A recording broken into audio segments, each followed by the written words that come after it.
What we're seeing right now is a huge seismic shift in recruitment. AI is brilliant, don't get me wrong. There's a lot of good applications for it, and I do genuinely think it's going to change so much how the world is going to be working. But we shouldn't be losing what makes us successful as recruiters, and that's these old school tactics, not just to work on niche markets, which is what we'll talk about in this discussion, but also for recruitment in general. Here's a little snippet from the conversation that we recorded recently. AI has rapidly changed and continuing to change our industry. So I think what makes high-performing teams successful in this market is, not losing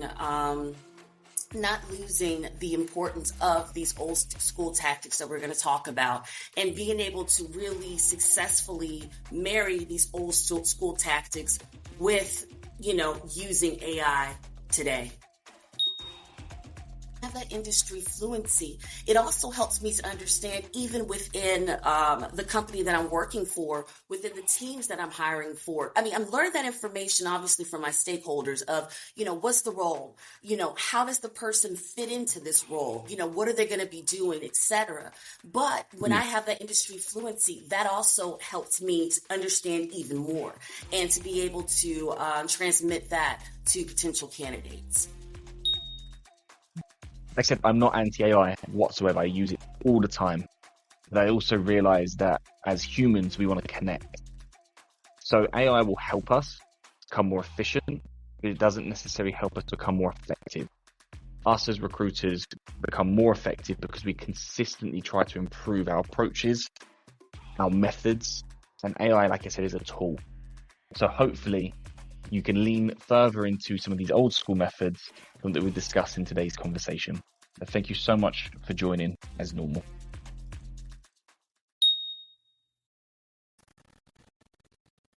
Welcome to Tea Time with Talent Acquisition, the podcast aimed at fostering knowledge and sharing stories within the vibrant talent acquisition community.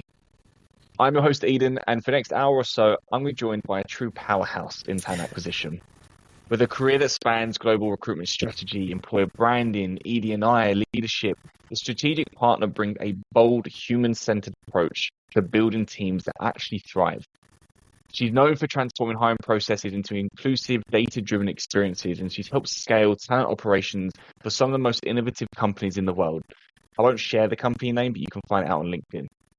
Her work isn't just about filling roles, it's about shaping cultures, empowering candidates, driving meaningful connections and change in how organizations attract and ultimately retain their talent. We're going to explore the convergence of old school tactics and new school methods, offering those that adopt both of these the competitive edge when hiring specifically in our niche talent pools. So when you're ready, grab your favorite tea or coffee if you prefer, and join me in welcoming today's guest, strategic talent acquisition partner, Tamara. So thank you so much. Thank you. And look, I think from my side, I really want to dive into these old school tactics in a moment, because I feel like offline, off camera, you and I were talking quite heavily about, coming from the world we did with recruitment and how things are evolving very rapidly. But before we get into the meat of all of that, the first question everyone gets, from your perspective, what do you feel makes a high-performing recruitment team in the current market? Oh my goodness. What makes a high performing recruitment team in the current market? I think what does that is definitely going to be kind of what we're going to be talking about today. AI has rapidly changed and continuing to change our industry. And I think that, and I fear that a lot of talent acquisition folks that are coming up now, especially people that don't have, the experience that you and I both have, that with this new world that we're in with AI, that they're going to become too reliant on AI. So I think what makes high performing teams successful in this market is, not losing the importance of these old school tactics that we're going to talk about, and being able to really successfully marry these old school tactics with, using AI today. So, By the way, we share the same fear. And I was mhm, listening to, I think we might have shared this the other day. So I was listening to Sam Altman's conversation with Theo Von on his podcast, and they were mhm, talking about fears of AI, and it really stuck with me.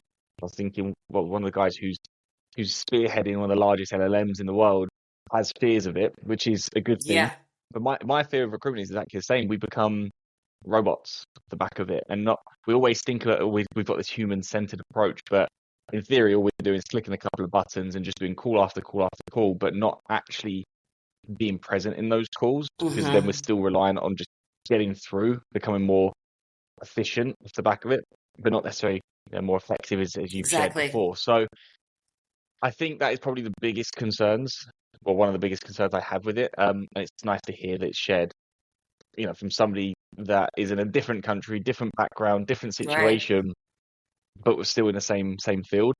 So when you talk about old school tactics, what do you mean exactly? Let's just set the scene nice and easy for someone. hmm So, old school tactics are basically where, for me, particularly doing technical recruiting, okay, I always kind of call myself the non-technical technical recruiter. And so, I have a real interest in technology, and I have a real interest in learning what my potential candidates or my candidates actually do. I go as deep as I can with my experience. I make this little joke. I'm not a developer, but I play one on TV, right? So, Yeah. so the idea is for me with one of the old school tactics is really developing industry fluency. Mhm. Getting exposure to, various publications, industry news, things of that nature. Now, the information that, you're consuming, you make that decision.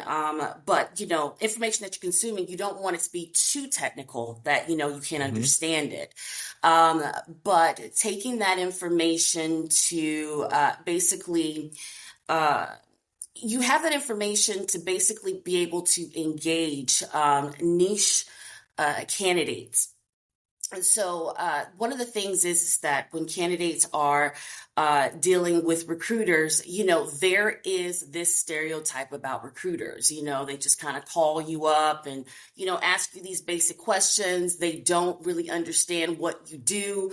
Some people see us as just gatekeepers to the real Yeah. opportunities.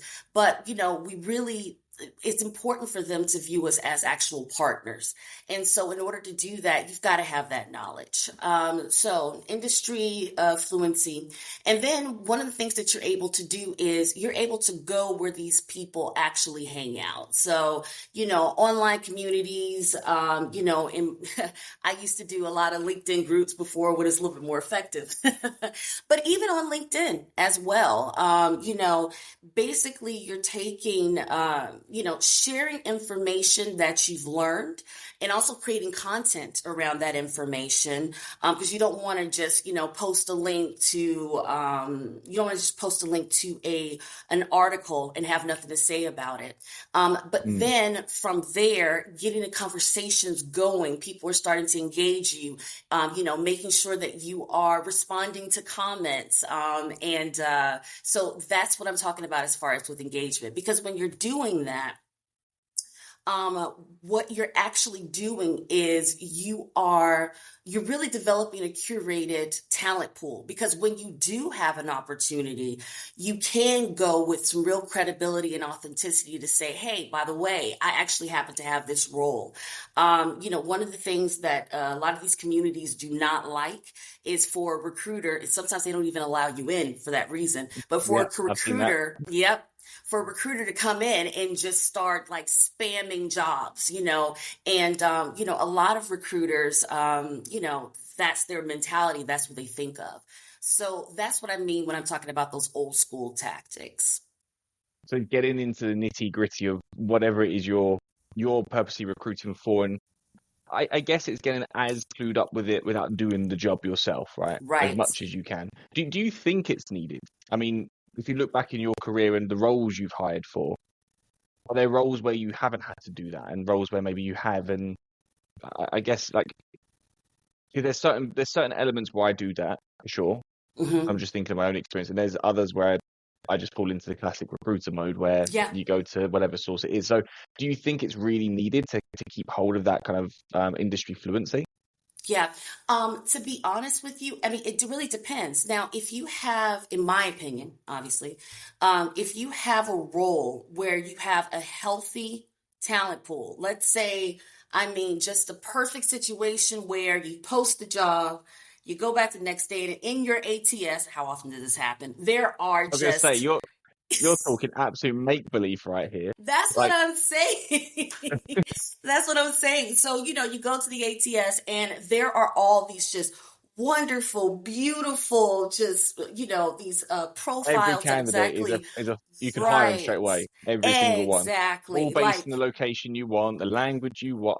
We've podcast done. compensation. We're finished. Recruitment's over. Exactly. It's done, right? Okay, we're in heaven. It's paradise. But so if it's that type of situation, which is extremely rare, yeah, okay, maybe you don't have to do that. But the thing Mm, is for me, is that I feel with developing that industry experience, that gives me a certain amount of confidence as well, to be able to really speak to these people, these, technical folks in the sense of being able to kind of hold my own with them. And, when I have that industry when I have that industry fluency, it also helps me to understand, even within the company that I'm working for, within the teams that I'm hiring for. I mean, I'm learning that information, obviously, from my stakeholders of, what's the role? How does the person fit into this role? What are they going to be doing, etc. But when mm. I have that industry relevance, industry fluency, that also helps me to understand even more and to be able to transmit that to potential candidates. So you're using that fluency more of, well, there's kind of two avenues I'm seeing. You're using it one to learn and engage, Right. but then there's also this sell component as well that you're taking what you've learned, and I guess when you talk to stakeholders, do you bring that knowledge in? Does it help you kick back to the stakeholder a little bit more, saying, hey, Absolutely. like don't just give me the lip service. I know what I'm talking about here, and you can kind Absolutely. of get the okay. So how do you go and find some of these sources? Because I think, if we let's park AI for a second, Yeah, because we're talking about the old school side. We'll merge it together in a minute, don't worry. of course. How would you go and find it? Because again, the reason I say this is because absolutely I know everyone's going to go, well, obviously you go to ChatGPT, you go to Copilot, insert whatever LLM you want here, and gosh, done. But it's limited, I find, with the resources. It doesn't always get you the best, and we want the best. So how do you go and find, or how did you, or do you still go and find the right resources for the right industry role, whatever, to help uncover the best communities there, or the best niche talent pools? Yeah. What was like your Um, go-to process? yeah, absolutely. Talking to the teams Oh, that I'm nice. hiring for. Absolutely. Particularly for me, we were, well, one of the companies that I worked with, um, I was responsible for finding Ember.js developers. And, Mhm. at that time, it was extremely niche. And, what I was able to do is basically, I mean, I was dealing with about, goodness, it was about 10 different teams. And I think out of those teams, about 4 or 5 of them were development teams. I Mhm. was able to talk to, the senior managers, team leads on those teams and ask them, hey, what are some, good communities? What are communities that you're a part of? So that's how I was able to get that information, and that was way before AI or any of that stuff. I mean, I could have Googled that information, but I mean, go to the source. And I was able to do that because I developed really strong collaborative relationships with these stakeholders, with my hiring managers. And so yeah, that's how I found out about those kind of what I would consider more non-traditional resources. The Also, I'm just sorry, go ahead. I was gonna say just no no just sorry, just on that, and the reason I wanted to park AI on that, because Google it would have been the thing before. I'm glad you said you didn't to begin with, because there are communities that provide some of the best results I've ever got from that. aren't ranked on Google and they never Right. come up when I chat GPT it, right? So one, for example, is Rand's leadership Slack channel. And you have to be invited into it. I am more than happy to invite anyone into it, by the way. Now that I'm a member, I am no gatekeeper. Feel free to join. But basically, it's like all C-suites or aspiring C-suites, right? And when I ever have like a C-suite role, it always goes there, and I always get candidates from there before anywhere else. But it's not ranked because the guy who runs it does not care how he's ranked on Google or whatever. He basically just posted up a page and it's invite only, and then it kind of spirals from being a good community. So the only reason I know that is because I asked a CTO friend of mine, where do you get, because he's a fractional CTO, I was like, where do you get your business from? Like, where, and Right. that's how it kind of spiraled. So it's important, I think, to not lose. We're going to call it old school, but I'm only been in the industry for 12 years, so it's not really that old school in comparison. But I don't think we should lose that. That curiosity, I think, is probably the big thing for your industry fluency of where do you sit? How do you find this information? Let's talk to people instead of just sitting on a chat system and Absolutely. relying only on it. You mentioned, sorry, I know you would carry on with that, but just want to peel it back because you mentioned about speaking to your stakeholders as well in general. So is it just to find out information around where do people sit, or do you ask, when we talk about these old school methods, do you do more of your stakeholders? Well, the other thing too, again, another, I guess, old school tactic, which people We should got it. We got still. to stick with the term now. Right, It's stuck. exactly. We got to Old stay school. here. Something that people should definitely still be doing is, beyond just asking questions about, where are some of these online communities where people like you hang out. There's also the question of, when you're actually, typically when you're getting the job order, and that's a Mhm. really old term, right? You're getting the job order, and you're talking to the hiring manager, and you're getting down the must-have skill sets, right? You're also getting what are known as, if needed, the adjacent skill sets, especially for things that are very niche. Where it might be hard to find exactly what you're looking for, but if you can find people with these adjacent skill sets, those people can be kind of upskill to what you want, right? But one thing that's really, really important that I think some people do forget is finding out from your stakeholders. Okay, so what makes this role appealing to someone? Someone that is outside of our company, okay, that's in this present market, for example, what is going to really catch their eye about this particular role? It's kind of the value proposition of that Yeah. position. And, when that, it's easier to sell the role, for one thing, when you actually get these Hmm. people, on the phone or, in the chat, as we kind of do nowadays, in the chat room. But it's also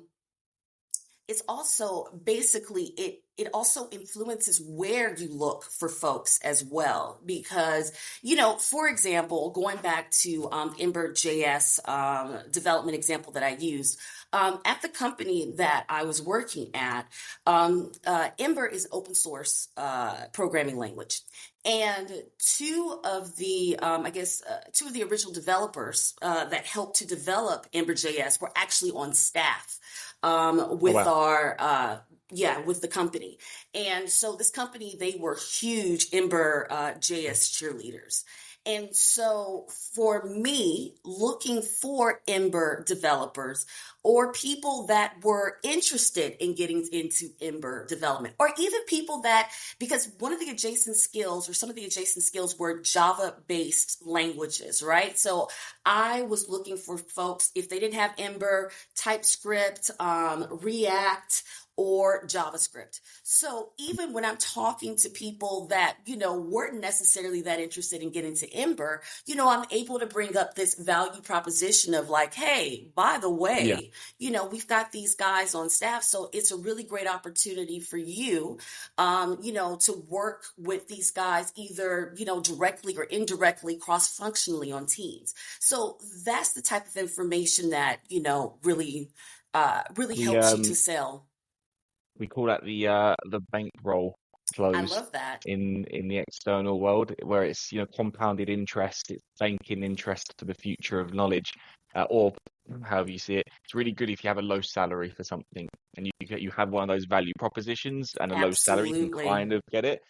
If you have both, no value proposition and low salary, bit more challenging, but there you Yes. go. There's a bit of external recruitment for you. Um, but I love that. I think there's the value proposition and something I've been doing. My colleague's done it for a little while. But I've basically sit next to him every day, so I've stolen his method to it. Um, when we understand what would someone need to be successful, what's unsuccessful, you understand both of those, and then we kind of can start playing around those adjacent skills. When you're speaking to a prospective candidate, unless it's a home run, and let's be honest, not everyone is a home run, right? But Right. when Of they are. course.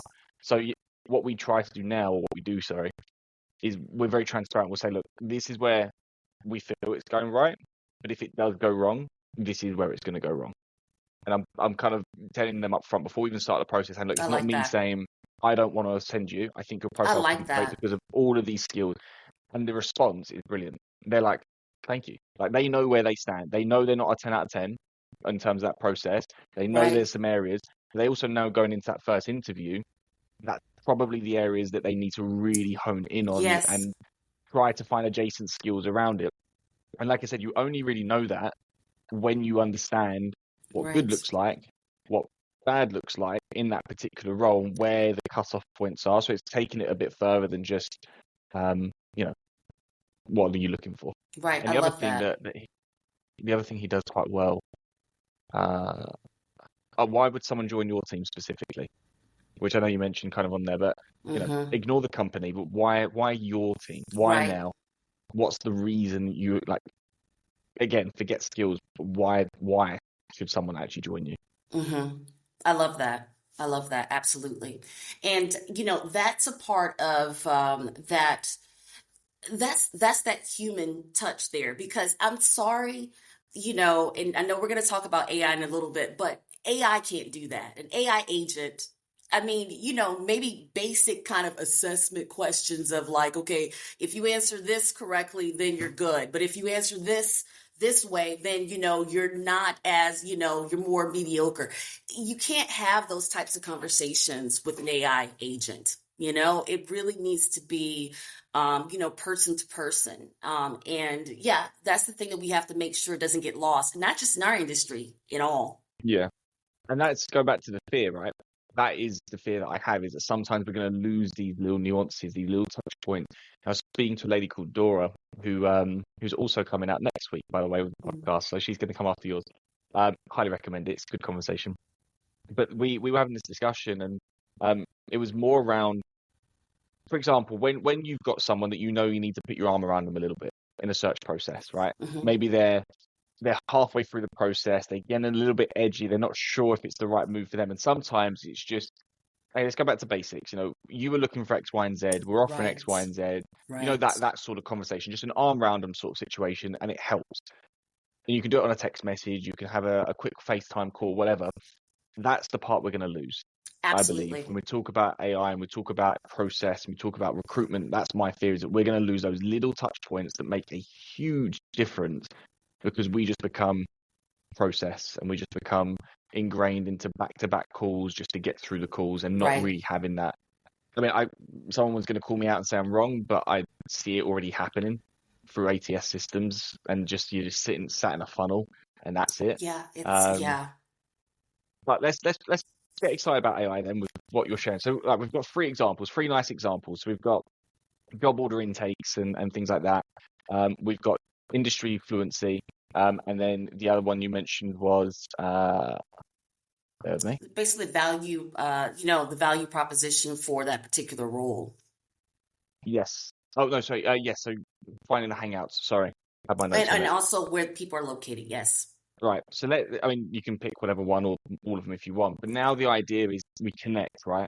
Old school tactics to new school methods is kind of Right. how I would look at it, right? And the new school method really is AI and all the tools around it. So Right. how can we take one of, if not all of those examples and put that AI blend to it and say, look, we're not discounting it. We're just saying maybe it's not the holy grail of everything. We should Right. do both. But how can we bring in, I mean, so maybe say start with the first one you mentioned, which was more like the industry literacy and Yeah. fluency. How can you use AI then to get better there? Right. And it goes back to what we were talking about before about, AI.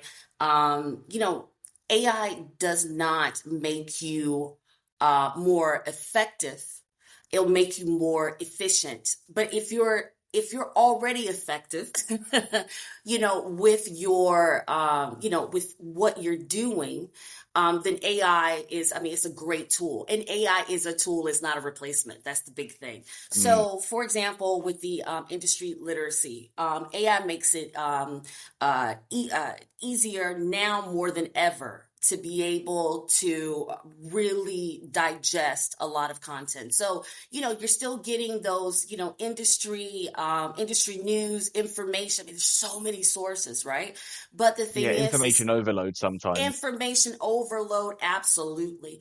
But AI can help with that. AI can help with that. So, for example, let's say you have an article that you're interested in potentially using to share for engagement.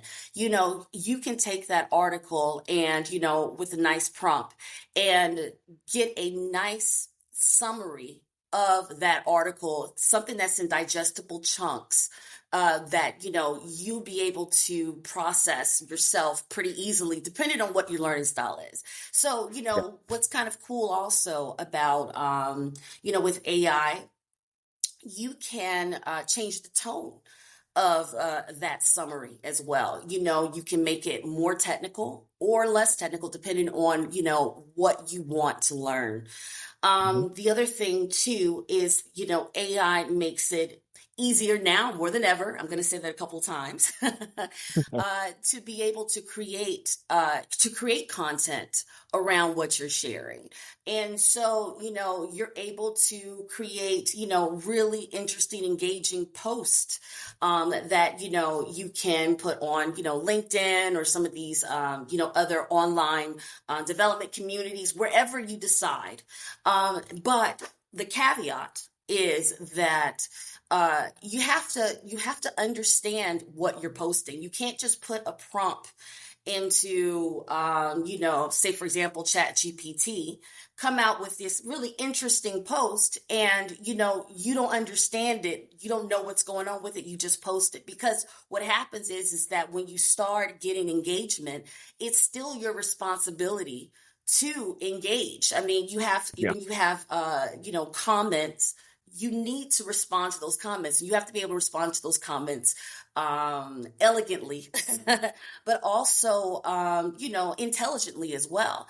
And again, I mean, it's like I said, it's a tool. It's not a replacement. So, AI is not going to put that knowledge in your head. You have to have Mm. that knowledge. So that is around industry fluency. AI makes it easier, okay, to find different sources of talent. Slack channels. I've heard, obviously Twitter. Sorry, X, as they say now. I'll always call it Twitter. I don't Old care. school tactics there. Yeah, exactly. I don't care what Elon says. It's still Twitter for me. Yeah, it's Twitter for me as well. Don't worry. Absolutely. So the thing is that, using AI to be able to find, these different sources, and sources that you wouldn't know, channels that you wouldn't know about because you're not in those communities. Yeah. So that's another way that you can use AI as well. So, I think, as you said there a few times, it's another tool, and that's how I see AI. It's another tool to the tool chain. Right, we had mobile phones, which now does right, mostly everything that I need to do as an event. I had the best. I started with a like old school, like literally computer, like plug-in computer, sat at my desk at work. I finished at 5:30 and I couldn't take work home. And I have a laptop, I have a phone, it comes with me everywhere, right? Right. AI is just a tool to our Right. tool chain, and it will be, 100 years from now, a distant memory, because it will have the next big thing, and it will just keep going that way.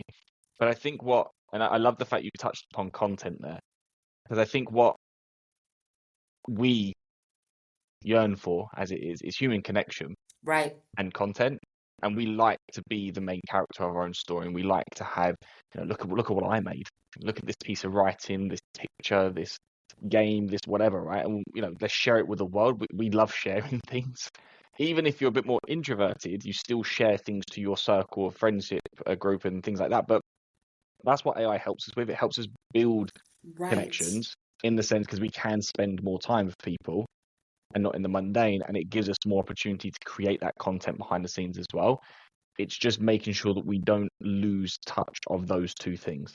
That's where, coming back to the fear element, and not to be a fearmonger in any way, if we lose touch of those 2 points, that's when things, I think, will start dipping into a little bit of chaos. But as long as we sit there and go, okay, my job as a recruiter is I want to absorb, redistribute content, and then build connections. Right. You've got a job for life, in my opinion, because Absolutely. you're like you and I speaking right now. We're not going to watch 2 robots speaking. Absolutely not. Yeah. Right. Yeah. I mean, you might one day, but realistically, it's not in our lifetime. Right. And so I'm quietly confident that recruitment is here. Right. It's not going to change drastically. We're not going to constantly be talking to a robot and that's it. People might do it for some companies, but I think by and large, people want to speak to someone, want to feel heard. So I think having those old school tactics constantly, refined and bettered, that's not even a word, refined and getting better, and then bringing the new age tactics in to blend the two together. I think that's Absolutely. the holy grail. Absolutely. I completely agree. Completely agree. I really appreciate you being transparent about all this, because I think sometimes when we talk about AI, people are a little bit hesitant to put their name to things that isn't either, oh my God, this is the greatest thing since sliced bread, right? And this is quite an honest chat to say that there are elements we're not entirely sure about, so don't lose track of the old.